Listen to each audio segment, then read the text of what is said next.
Good evening, everyone. I'm Bernadette Smith from Novastar Prep. Thank you for joining us tonight for our webinar. I'm going to give everyone a couple more minutes to join us as it's just 5:30 right now.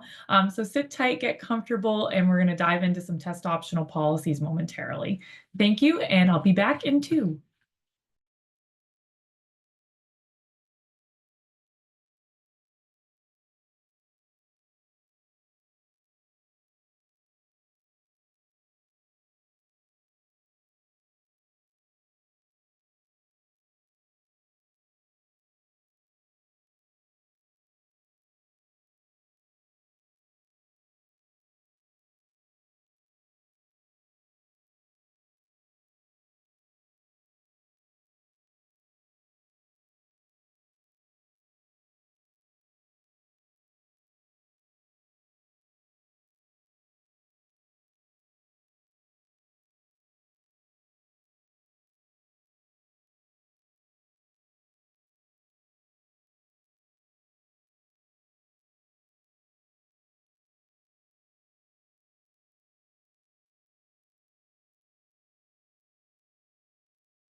Okay, hi again, everyone, and welcome to those of you popping in now. Just giving everyone a couple minutes to join us and so we can get started tonight. But we are recording tonight's webinar, so anyone who's going to pop in a few minutes, they won't miss anything. So I want to be respectful rather, and make sure that we get you out of here at 6:30 and that we have time for any of your questions as we go through tonight's material.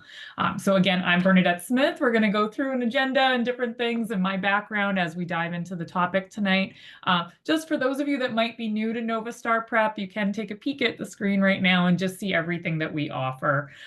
We do talk about test prep quite a bit in our webinars. It's a hot topic for parents and students, but I do want to make sure that everyone knows that we do offer comprehensive tutoring services across all grade levels, and we tutor college students as well. So whether you have a pre-K student or a sophomore in college, we're here to help with everything, as well as college admissions coaching. I started here as a college admissions coach, and now I'm on the internal team, so I can speak very highly of our college coaching team, and just how much they can be supportive of your family as you prepare for post-secondary goals.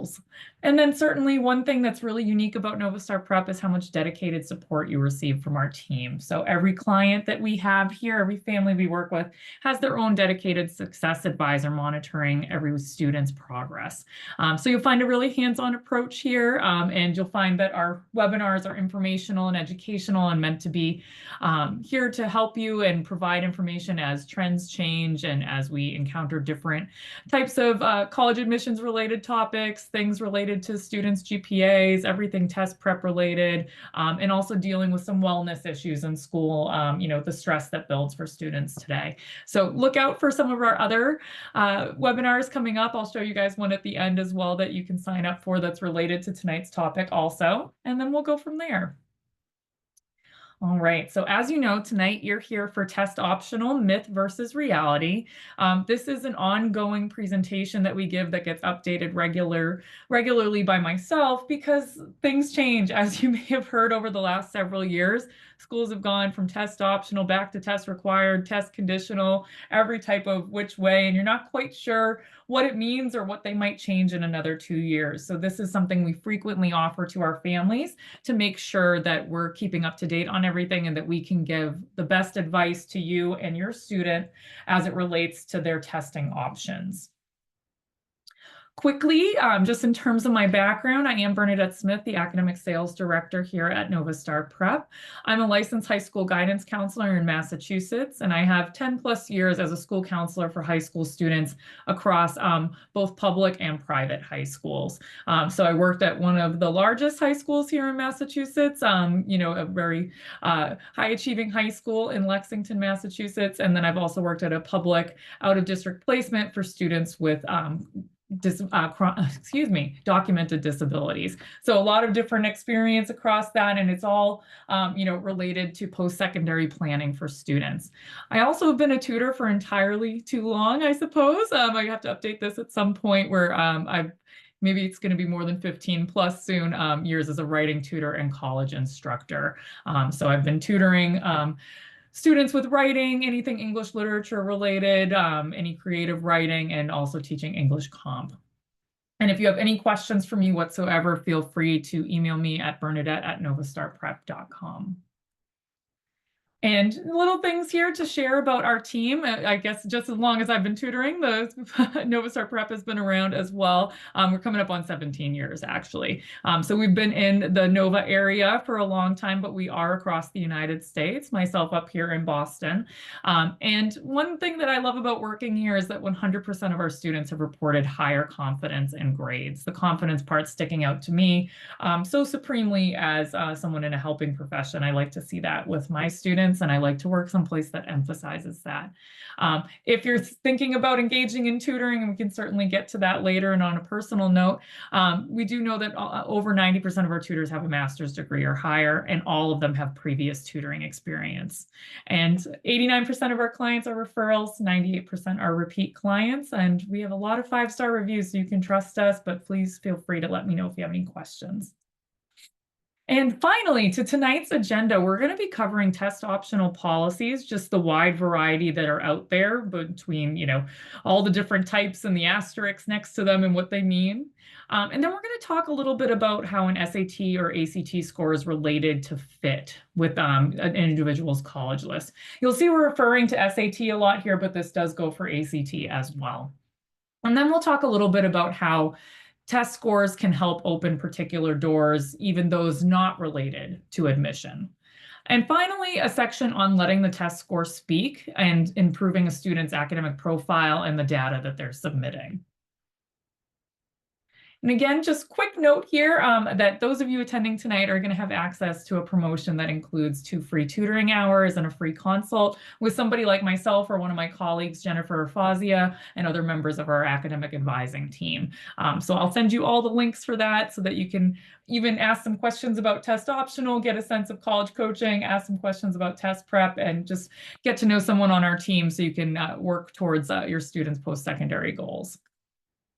All right. So as I mentioned, obviously test optional has been in the news, before the pandemic, during the pandemic, in the years since, and, test optional isn't a brand new idea, but obviously it's seen heightened changes and experiences and trends over the last several years because of what we faced during the pandemic.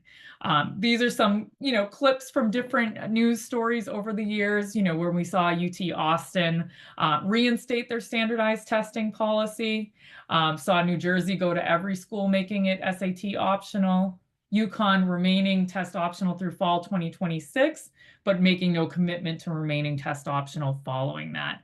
Tufts University up here in Massachusetts went back to test required after having an experience where students, based on their GPA alone, were not meeting the rigorous academic standards on campus, and they felt they needed another piece of data. Yale announced a new test flexible admissions policy. Brown University followed MIT and Yale. And, that's one title of a particular news article, should the Ivy League be right to revive the SAT? And this is something we talk to with college admissions officers a lot and kind of what they're seeing. So another piece that I've done a lot of research into is what we've seen as GPA inflation over the last several years, where a lot of students are submitting college applications with 4.4 GPAs and things of the like, and why testing is coming back into the forefront as a way to differentiate, but add another feature to a student's admissions profile. One other thing where we've seen test prep in the news is that ACT and SAT scores have declined year over year. The class of 2024's average scores were lower compared to peers from previous graduating classes. But participation in school day testing was far stronger. So there's a lot more students testing, even though we've seen more test optional policies, and scores are going down to some extent. So this is an interesting piece of information to keep in mind in a variety of ways. Because one, you want to see why test scores are going down. Class of 2024 particularly affected by the pandemic, but with that being, the second semester of their 8th grade year and then freshman year being really disrupted by different policies and, all the, academic regression issues that we've talked about over the years. So that's a feature there. But then also, what does it mean now that we're seeing more participation in testing? And so, as I mentioned before, the test optional movement was not new in 2020. As a school counselor, I was tracking it with a lot of my students at times, showing them different lists of how many schools have gone test optional over the years and what their rationale was. It actually started back around 1969 for the first school to go test optional. And then obviously, there were areas where it was just assumed that it was always required. And then there were some schools out there. Certainly, when I was in high school, I didn't think test optional was an option out there.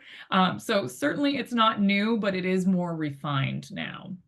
And so what I'm going to talk to you about now is the different types of test optional policies that you'll find as you go through different schools and their admissions requirements. So the first and foremost, the one you're probably the most familiar with would be general test optional. This is where you're just not required to submit test scores. This is, you'll see a lot of schools. We saw like with the New Jersey one where they declared it for the state universities there, that they're just saying you can send it if you think it will help. We'll give you maybe some parameters that might help you decide whether or not to submit, but you certainly do not have to submit it, and it will not affect your chances of admission. Again, you want to check every school's page and make sure that you're reading it very thoroughly, because then there's also conditional test optional. This is where certain programs may require it, even though the school itself is considered test optional. So at times, this could be a nursing program that, as part of their vetting process, especially since nursing programs are typically very small with very strict student to teacher ratio requirements, that they may include SAT scores or ACT scores as a requirement. Certain honors programs are going to have this as a requirement as well. You'll also find it within certain STEM majors. And that being, every school is allowed to develop their own policy around that. It might just be nursing. It might be any health or medical related major or concentration within the university itself. So you do want to be really specific and not simply assume because you heard a test option that a school is test optional that it applies to you. For students looking at engineering, you should assume in most cases that you will be submitting a test score. Then there are test blind schools. This is when schools will not even consider them if you sent them. And so for that, there are some out there that have stayed that way for a long time, some that are more recent. If you send it to them, it's not an option, frankly, to send it to them on the College Board website, for example, but if you tried to send it to them, it is not a factor in their decision making. So for that, that's a very strict policy. You would know if your school was test blind. And one piece that I forgot to mention as we get started, while the chat is closed, the Q&A is open. If you want to pop any questions in there, I'll take a peek at them as I'm going through the presentation, but I can also answer them at the end. All right, and then there's certain policies that are test optional for learning disabilities. And this is where in certain states, such as up here in Massachusetts, that students with disabilities can be exempted from test score requirements at any public institution. So it wouldn't apply to the private schools if they send in appropriate documentation. Typically speaking, that documentation has to be valid within 3 years, meaning that if they did their 3-year reevaluation before graduation, they should be in decent shape, but that you need to submit it, and it will go to the Office of Student Accessibility or Disability Services Office. No one in admissions will read it, but it will mark you as exempt from submitting test scores. Again, you need to check with every specific school there, but that's what you need to know. And then there's test flexible, where this is that at some institutions, students may be able to choose to send other test scores. So this could be something like an IB exam score, an AP exam score, anything else like, from international studies that they may want to use on something. But you have to check with their particular policies. They may ask you to send 2 or 3 AP scores in lieu of an SAT score rather than just 1 AP score. So you do want to get a sense. This was something that students looked at in the past when there used to still be SAT subject tests, which have gone away, that sometimes you were submitting those during test flexible situations. Now, if you have that option and you feel like your SAT scores don't adequately display your students' abilities, if they have an AP Bio and perhaps an AP Calc and something else that they'd like to submit, there are options for that as well. Then moving away from admissions itself, there is also placement considerations. Some schools will say you do not have to submit it as part of the admissions process, but once we accept you, we're going to ask you to submit once you decide you're going to attend here, so we can then place you in your entry-level English comp class and entry-level math course. It's not every school, it's certain schools out there, they will notify you of it. Every once in a while, I'll work with a student who suddenly mid-senior year has to take an SAT because they didn't realize they were going to need to send one for placement. Other schools will use the AccuPlacer, other schools develop their own, and other schools will exempt students in other ways from placement testing. And last but not least, then there's straight up test score required. No way around it, no options for not submitting. So if you have any questions about the various kinds of policies, do let me know. I'll take a peek at the chat if anything pops up there. But certainly this covers the vast majority of what you would find out there. And then let's talk about why you may need or want to take a test. And, this is referring to your students. There are times where you check the test optional box and then it gives you some other requirements to fill in. It might be another essay. It might be an additional letter of recommendation. It might be those AP/IB test scores that we talked about. So there are going to be times where it's truly advantageous to you to not submit a test score. And then there are going to be other times where you might put yourself in a position by not submitting to put yourself at a disadvantage. So we want to talk about a variety of those scenarios so that you feel well informed as you guide your student on their test prep plans. So first and foremost, one of the things I always mention here is just assessing the college list. An SAT or ACT score can be so helpful here, even if you're ultimately not planning on submitting or not sure what your plan is. Because building a college list requires that balance that we always talk about between reach, target, and safety schools. And if a school is test optional, you can still see what they typically accept for SAT scores. That can give you an understanding of fit from an academic point of view and a testing point of view. And it can give you a sense of where you land in terms of the average accepted student at the school. And what I mean by this is every year you can look at admissions profiles from the past accepted school year and see what range they might have accepted of a particular score, even if they're test optional. You can get a sense of, they might say this and above, they might say 1230 to 1320, whatever it might be. But you can at least use that information and an official test score of yours or a mock test with us or a practice test that you've taken to get a sense of, am I way above that? Am I way below that? Am I right on target? That's a really good way to look at your list in addition to GPA and other requirements to really understand what your likelihood of being admitted is to the point where we can predict it. Of course, there are other elements and other factors at play and human biases that go into everything. But this is one really great way to use a mock test or something like that to look at your college list right now and be like, what do I need to do in terms of test prep to ensure I'm in the right place for this particular school? If it's your dream school, if it's your safety school, whatever it might be. And like I said, by assessing the average SAT and ACT scores of accepted students, you can really say to yourself, this college list is balanced, realistic, and varied enough. And so, we have lots of webinars related to the college admissions process and how you should build the college list. But this is one factor that can make that process a little bit easier and a little bit more data-driven. And just to touch on it briefly, I did want to mention, the difference between safety/very likely, target/likely, reach/less likely schools. Safety schools are very likely, depending on the term your school is using, is where the applicant is almost positive they would be granted admission based on their academic profile. A student's GPA and test scores would be notably above the average admitted student. So this would be a student applying to a school that on average accepts a 3.0 and they have a 3.7, and on average they accept a 1200 and they have a 1410. They know that they are well above the requirements. They imagine that that is a safety school for them.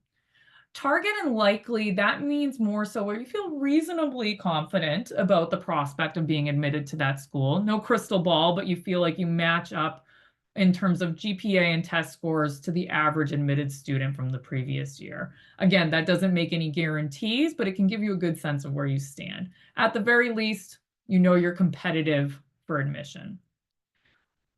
Reach and less likely would be the schools where you are a little bit at the lower end of the admitted student spectrum or far below. So let's say their SAT range is 1350 to 1450, and you have a 1320, and your GPA is a 3.0, and they accept a 4.2. Things like that, where you can very clearly, even if you're close on one, but you're very far below another, you could say to yourself that this might be a less likely school for me. For most students, even the highest scores, there are certain schools that are a reach for everyone because there are only so many seats at every university and only so many opportunities. But this is a way that you want to break down your college list, and having a test score can really help with that. Another piece we wanted to talk about tonight, and this is one that isn't as frequently discussed, but what is referred to as the submitter advantage. Frankly speaking, and just speaking from an admissions perspective, you do need more data to be able to make a decision about a student. That comes in the understanding of the student's school profile. So that is, what type of high school did they attend? What type of classes were offered there? How many types of AP opportunities? What was the average GPA at that high school? What was the average test score at that high school? How many students attend there? How many go on to college? What is the graduation rate? So that's one factor. Every school counselor sends a school profile to admissions when a student applies. Then there's the student's GPA. And in terms of that GPA, also whether or not it's weighted or unweighted, and how rigorous their class schedule was. And then another piece of data would be the letters of recommendation. Another piece of data would be the activities resume and what the student has done over the years to build that part of their admissions profile. What meaningful activities did they engage in over the years? Then there would be the college essay, certainly a component of that. Any interviews, if that's an aspect of their admissions process. And then it would also be a test score in the cases where that's a factor. And for some schools, they realized they needed to bring it back in. Others use it in certain scenarios. And you will see that as they search for more data and try to differentiate between some GPA inflation, some schools have been truly honest about what they're seeing out there. And mind you, some of this changes at times. We've seen, Georgia Tech was test optional and now has gone back to test required and things like that. So everything updates. Every year there's a little bit of a difference. But some of the important things to note here, for example, like what we see with UVA. So we know UVA is very difficult to get into. For the admit rate of students who submitted tests, it was 26%. For those students who did not submit tests, it was 14%. That means the testing advantage is 89%. That being said, of course, some of those students who did not submit test scores might have had a GPA that didn't break the threshold for them. Again, there are still only so many parking spots on campus, so many rooms in a dorm. But that being said, there is a factor where we did see more students applying to UVA that were submitting in that 1350 plus range being granted acceptance, and then who you're competing with as you're looking at different admissions rates. We see this with Boston College here. For 29% admit rate for those students submitting tests, the admit rate was only 11% for those without tests. So you can see this, you can go through different schools here, Colgate, Emory, Tufts. And now that Tufts has gone required, as you can imagine, that is even I think they were at a 9% acceptance rate last year at Tufts. So things to think about as you look at what we know to be the test submitter advantage. And when they need a little bit more data, understandably, one more factor that is standardized can be helpful in that. Again, this is just another chart showing this so that you can take a peek at it between some other colleges. This one also includes Amherst College. You can see a couple other schools, Penn on here, Georgia Institute of Technology, a couple other schools included here. And this was from the 2020 admissions cycle. And so that's an interesting one too, because that's right at the beginning of test optional due to the pandemic. And so certain amounts of details, in class of 2021 applicants here. And so it gives a glimpse into the role that it plays. Oh, sorry about that. And you can see here on the green that it's always above the admit rate with a test. You can see that it certainly is above. That can also be translated easily into saying, okay, a lot of those students might have just had higher GPAs as well. They might have also had this, but it's not certain. You're not seeing all the nuanced data there. So again, something to consider as you think about planning for test taking. Okay. And a couple more facts here just to give you some of the research into it. With the University of Virginia, this is a little more updated. The overall admit rate was 20.57%. So very difficult, very selective. But 72% of those admitted students, there were 9,875 admitted students, they submitted test scores. So 72% of those students did submit. And odds are they're not submitting very low test scores. And so that's something to consider in terms of the competitiveness of the pool. University of Georgia's early applicants, so that EA deadline, they got 20,900 applicants with an overall admit rate of 39%, but students who submitted scores saw an admit rate of 49%. So think about that, 50% admit rate, whereas non-submitters were only at 26%. Georgia Tech reported that 37% of their applicants did not submit scores, but of those who were admitted, only 21% had not submitted scores. So again, very interesting stats coming out from a variety of schools. Here we have Emory, 50% of their 33,000 applicants included test submissions. Of the 6,892 students who were admitted, 69% did submit test scores. So you can see a 55% advantage there. And again, it doesn't necessarily mean that the score has to be perfect or that you have to be in the top 10% of the nation, but they're seeing an advantage of submitting a score there. The early admissions rate at Tufts was also interesting because there was an equal split between submitters and non-submitters. But when you looked at all of their admissions, submitters had a 33.3% advantage. And that's one of those cases where early admissions pool is more competitive. And so you're seeing students, even though it was 50-50, you're seeing really strong GPAs in that first pool as well. All right, so I know that was a lot of information about the submitter advantage. Feel free, if you're thinking of any questions, to jot them down, pop them into the chat. But also, if you'd rather email me after, that's okay as well. And so the next piece we're going to talk about is opening doors. This is with honors programs, merit aid and scholarships, and course placement. So a little bit different here. We've talked about the actual overall admission to a school. This is going to be a little bit more so about the other doors that can be opened with this. All right. So first and foremost, some schools have honors programs that will base admission on GPA and SAT scores. Not every school has this. Some of them say that they don't consider the SAT score in it. Other schools do. Some will say, we'll consider it at first, and then later on in your college career, if you decide to apply for the honors program, you don't need to worry about it.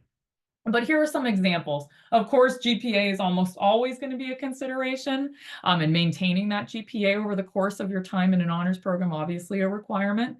But here you can see for West Virginia University, their honors program, they require a 3.7 high school GPA, and they'll take weighted or unweighted, but they want to see a 26 on the ACT or a 1230 plus on the SAT.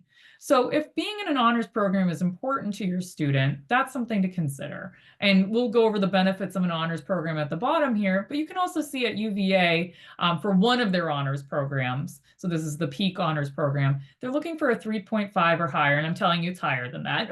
That's frankly, it is higher than that. And a combined SAT score, math and reading, of 1,200 or better. I've seen that closer to 1,400, 1,350 at times. And then there's another honors program on campus that there is not a published amount for the total SAT score, but as you can imagine, it is a competitive process. And then at the University of Pittsburgh, they're looking for a 1,450 to a 1,500 for their honors program. And then a 3.8 unweighted GPA, so not factoring in any of those weighting factors. And so a lot of students do want to explore the opportunity of an honors program. I'm talking to my own daughter about it herself, in terms of what she may want to do for the one offered at her school. And here, some of the benefits are honors housing. For some students, they like to know that it's a set place and there's other students there who are engaging in the same kind of work, and that there's opportunities for joint studying, working with professors, and just kind of having that sense of community. Also, graduating with a jointly conferred degree, that can be really advantageous to students. It's a nice prestigious thing to walk away with, both into your career or into graduate school. Oftentimes it comes with priority course registration. Depends on the school, but it is a nice feature, especially for younger students, to be able to choose their classes a little bit earlier and get into that elective that they want, or make sure that they got the right time for their schedule. A lot of times they'll have a mentor associated with that, additional research opportunities, some fun social events that are just for the honors program, and just additional academic opportunities, whether that's lectures, research, learning activities, trips, conferences, things like that. So again, you may be just thinking about admissions to get to start with, but then it's also the other things that can come down the line. Then there are merit-based scholarships. Some colleges won't offer merit-based financial aid to non-submitters. State universities, like for example in Massachusetts, they're been asked to make sure that they're not requiring test scores for that part of the financial aid process, but it's not this case everywhere. So you want to make sure that you understand that some schools reserve their largest aid packages for students who do submit scores. A good example is Hofstra University, where they consider all students, whether they submit or not, for merit-based aid, and that's, GPA, other things like that. But they reserve their largest packages for students who submitted good SAT scores. We can put good in quotes there because obviously it's relative, but that's something important to keep in mind as you look at the total financial aid package you could be looking at. And certain non-institutional scholarships can be based off of GPA and a range of SAT scores. When I mean non-institutional, I mean the ones all of our seniors this year will start applying for, or should have started applying for right around now, that are due in April, that might be from the Chamber of Commerce, that might be from another local business, that might be related to a Rotary Club, that might be an academic excellence one, or something where they fill out a form through the guidance office at school. They're might be writing an essay, and they're requiring SAT scores for that as well. So any type of scholarship application that requires an SAT score and you were a really good candidate for it, it's going to feel pretty bad if you don't have that score to go with to go for that application. So again, it's nice to have a score in your pocket for other situations as well. And then, as I mentioned before, some schools might use it for course placement. I've seen this at a variety of schools, and then I've seen them move away from it. I've seen others go back to, something used to be the AccuPlacer, and then move on to using their own developed tests. Other ones simply going by your high school transcript and placing you accordingly. Other ones, dependent on program, will say, okay, I need to test the engineering students into the right math class. So you can see here, like Old Dominion, ODU uses the score for math placement for engineering students. So you want to look out for little things like that, because you don't want to be stuck in a math class that you shouldn't be in. You want to make sure, and it's advantageous later on as you're moving through electives and different major requirements. And then here we have letting the test scores speak. This is where a student can show improvement and competence and show ability despite lack of opportunities. And I'll give you a few explanations and examples for that. So a lot of, the whole process, I always joke with students that like the easiest part of the college application process is the application itself, because you're just submitting a lot of demographic information. But some of that is also, what does your school offer and what were these experiences you had during high school? And so, one chance that you can use the SAT for here would be like, did you struggle in math one year in high school, but did very well on the SAT? And that math that you struggled in affected your GPA a little bit, but then you show them this really strong SAT math score. Some students are very strong in algebra and very strong in calculus and things like that, and then didn't do as well in geometry. There's ways to show your drive, your dedication to it, and your growth over the years. One thing that colleges care the most about is a student's growth over their time in high school. And you have a small amount of time, 2.5, 3 years, to really showcase that. In other situations, did your high school not offer enough of the higher level courses, like AP classes, for example? Maybe they had some, but didn't offer all of them. but did you do really well on the SAT? Did you go to a very small school that had fewer opportunities? Show your ability despite a potential lack in challenging courses that other applicants were able to take. And this can be a way of, okay, maybe I don't have this class and this class here that I'd like to take, and there are fewer internship opportunities here and fewer things available to me, but I'm going to study like crazy for the SAT and show a really strong score despite this. If you're homeschooled, submitting scores can be really helpful. Sometimes it can be required. It just shows another area of data that schools can look at. And then I always say, need and want financial aid, take the test. You want to have it there if you need it for any kind of application, even if you're a shoo-in for a certain scholarship offered by a particular organization in your town, but they require an SAT score and they don't really care what it is, you'll want to have that available to you as you apply for those. I have seen students in the past feel really disappointed and a lot of regret that they didn't realize they could get some more funds for school based on things like that. And, we can anticipate some changes over the years here. Schools will continue to assess this. That's why I say we update this presentation twice a year, if not more, because we do hear from schools about whether or not they are going to change it. If they typically want to give a set amount of time, a 2-year span, that they're planning on not changing it so that students can plan accordingly. So you won't find that you're typically in a position where a school is saying, just kidding, next year we're requiring it, sorry for the rising seniors. It's usually a 2-year span so that you can be really aware of what you need to do, because we don't want anyone overnight having to take the SAT, but you do want to keep track of it. You want to pay attention to their announcements, their websites, follow their social media, because you will find announcements about it there, and just keep track of it on the news. For me, given my profession, I have a little news alert about it to see as schools change it. But given the trend that I am seeing, I think the pendulum is swinging back towards required, or at the very least, that test submitter advantage that we talked about. MIT was test optional and they returned to testing requirements. Purdue did the same thing. Last year, I'll take out just because it was last year. So Purdue announced that they will do the same as well. Right, this year was where Columbia University is assessing their test optional policy. And this is like the big takeaway is really that it's always in flux. So you want to be ready for whatever changes, and you want to have, the experience of showing that growth, studying for this type of test. It won't be the last standardized test, especially if they're considering grad school. But it's a way of making sure your bases are covered, a way of making sure you can display your very best applicant profile to college admissions, counselors, and to the representatives there. And for a lot of students, they're planning on taking it no matter what. But these are all the variety of reasons why you would want to. So things to keep in mind, things to keep an eye on, and to make sure that you feel as though you have everything you need so there are no regrets come fall of senior year when you're about to have your student hit submit. And, the takeaway from tonight's presentation is supposed to be about what does optional really mean? It depends. Certainly optional can come into play when optional is your only option, meaning a student believes their test score will hurt their chances.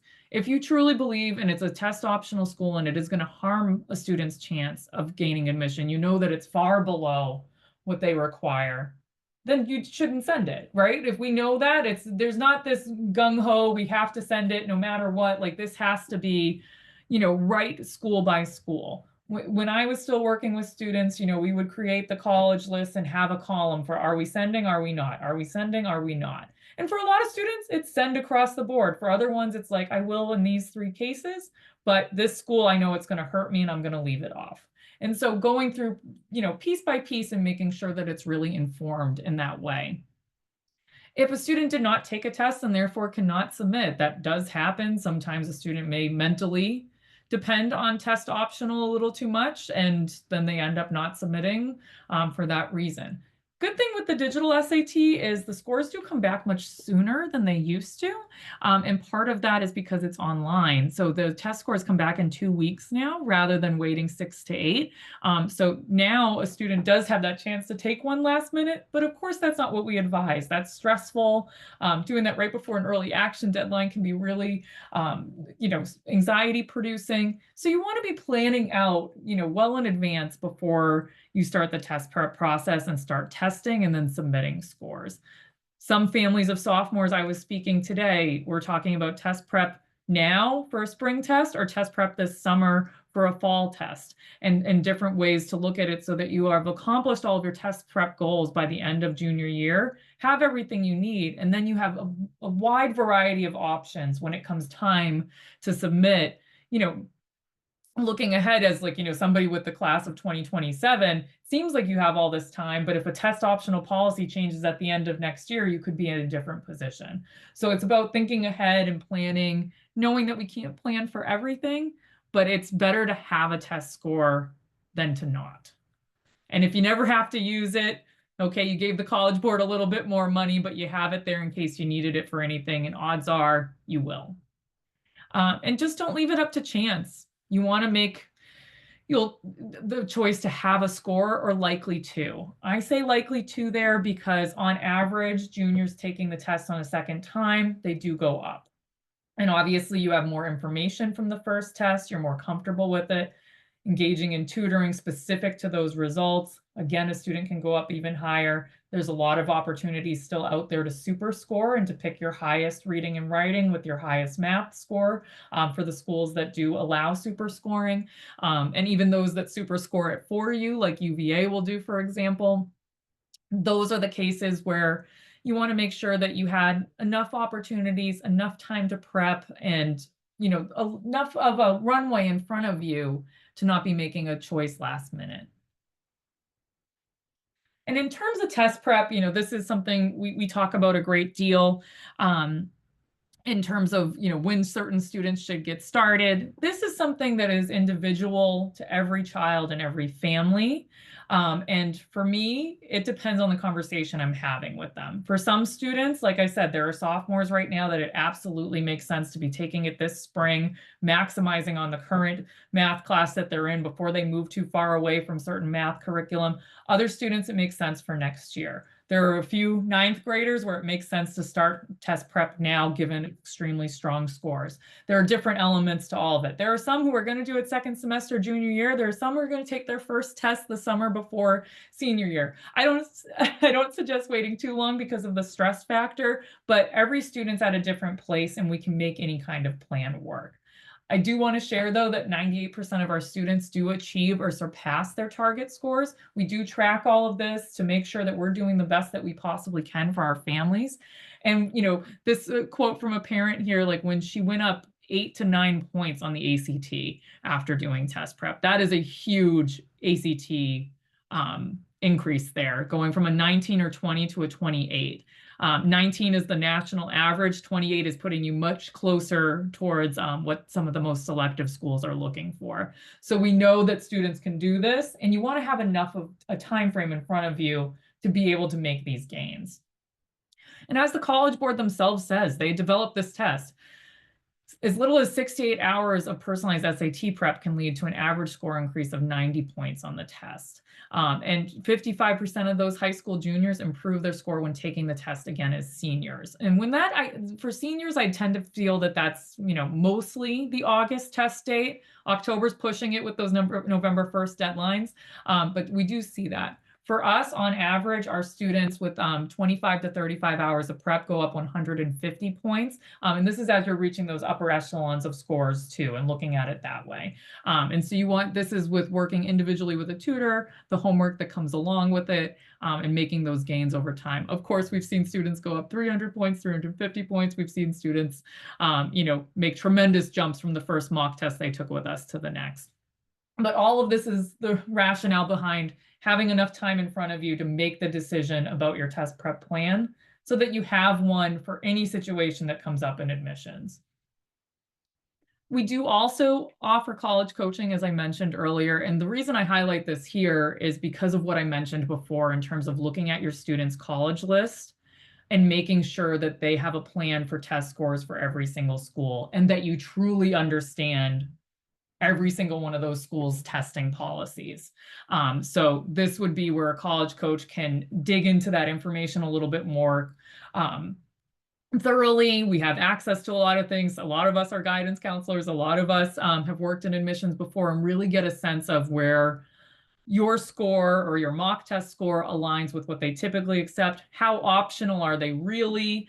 What have we seen in the last couple of years? What about the rest of your admissions profile tells us what to do with your test score? So that's why working individually with somebody can be so helpful, because of course we can give general advice of what most kids should do and what should work for in most situations, but without knowing what a student's GPA is, what activities they've done, what they want to major in, what their number one choice school is, it's, of course, yes, please have a, a score so you're ready for it, but coming up with a really strategic plan for your high school student in terms of applications and building that admissions profile. This can be the college SA2, the college list, completing the applications themselves, searching for internships, searching for research opportunities to really build out that entire admissions profile.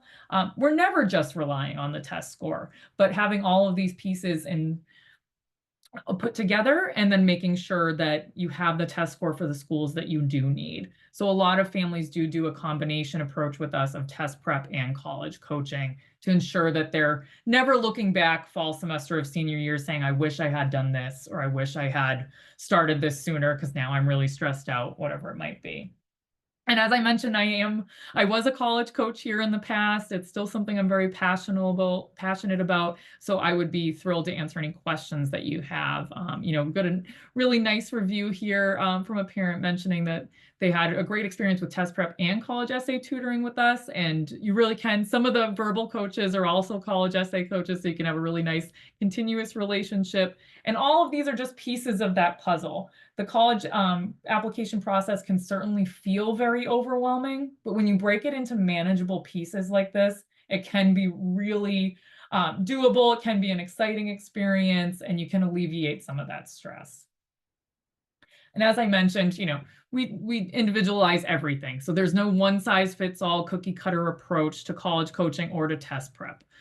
We have our students accepted to a plethora of colleges, top 25, domestic, international, their top choice school that maybe nobody's ever heard of, and it's in the middle of Nebraska and it's their dream, but they have a really specific process. We have some students applying to school in Sweden right now, all of the students going through the California application process next year, all of these different nuanced things that make it really overwhelming, but really exciting when you can work with a college coach on it. And you can see MIT, Harvard, Yale, UMiami, Virginia Tech, UVA, schools like that. Our team is tremendous, whether you're looking internationally, domestically, up to our neighbors up north in Canada. Their process is a little different as well. And so let's get into the specifics here, helping you through that process.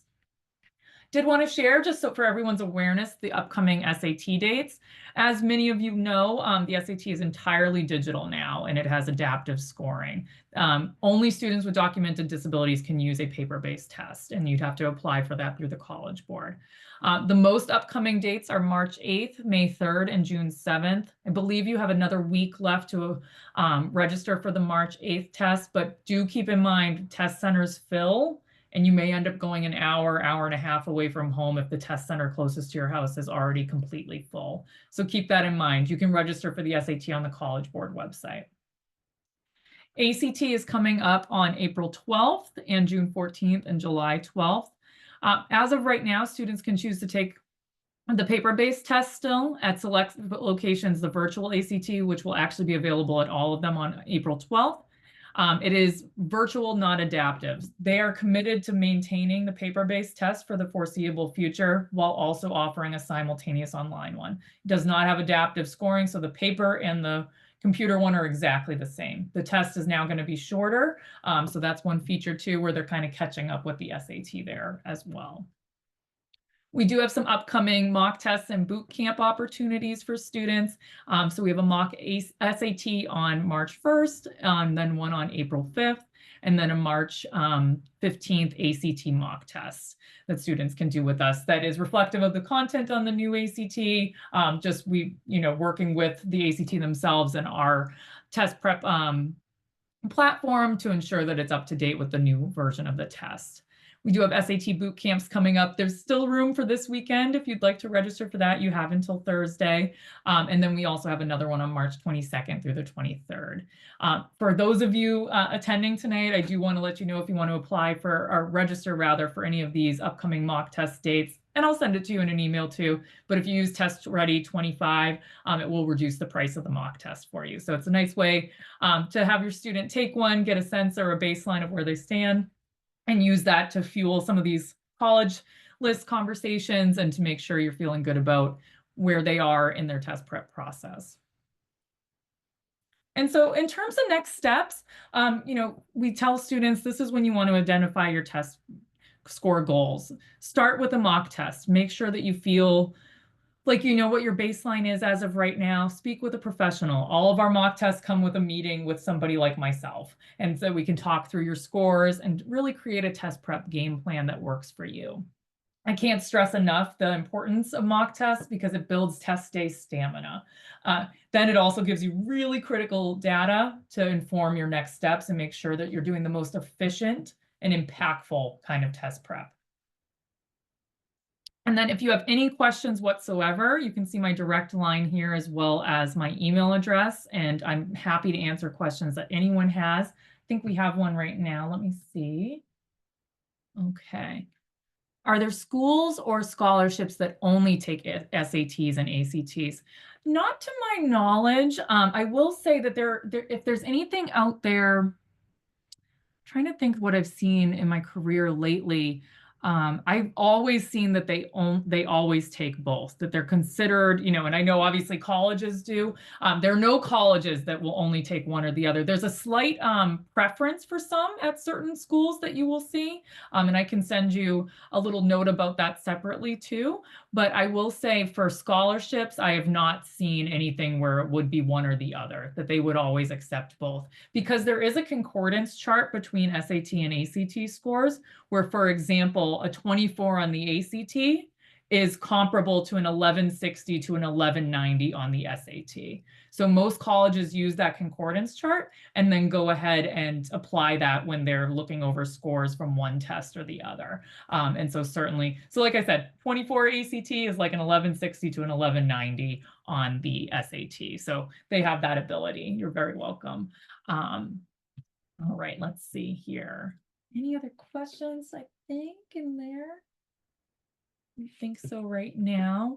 And then here, as I mentioned, all of you are able to take advantage of this buy 10 hours, get 2 free. So you end up saving a lot. You end up getting 12 hours and bringing down the hourly rate quite a bit. And you have until next Friday to redeem that. So I will give you the link to our consultation calendars. You can certainly email me directly as well, and we can book a consultation and just talk and see what would work best for your student. But I want to make sure you guys have that and that promo code for the mock test too. So I'll send all of that in an email to all of you after tonight's session. And last but not least, I did want to share, because this is related, we do have a digital SAT and the new ACT webinar coming up on March 12th. So if you're trying to decide between the two tests, trying to get a sense of which might be better for your student, this will be a really great one to attend. One of my colleagues, Ashley Jones, will be giving this one. She's very adept in both tests, and we'll be going through all of the differences with the new digital SAT coming up on its 1-year anniversary and the new ACT being released this April and then fully introduced September 2025. So this will be really helpful for parents and students to really see what the differences will be and how the ACT is adapting. There will also be some tips about picking the right test for you and then general test prep tips as well. So this is a great webinar. I'll send you all the link for that also. And With that, that is the end of our presentation. As I mentioned, feel free to reach out to me with any questions. I'm happy to answer anything that comes up related to test optional, test prep, college admissions, all of those good things, and certainly any academic tutoring needs that you or your family may have. I appreciate your time tonight. I know that was a ton of information and a lot of me talking at you, so thank you so much for joining me tonight. I look forward to talking to some of you and learning more about your students, and I hope you will reach out to us if we can be helpful. Thank you so much and have a great night.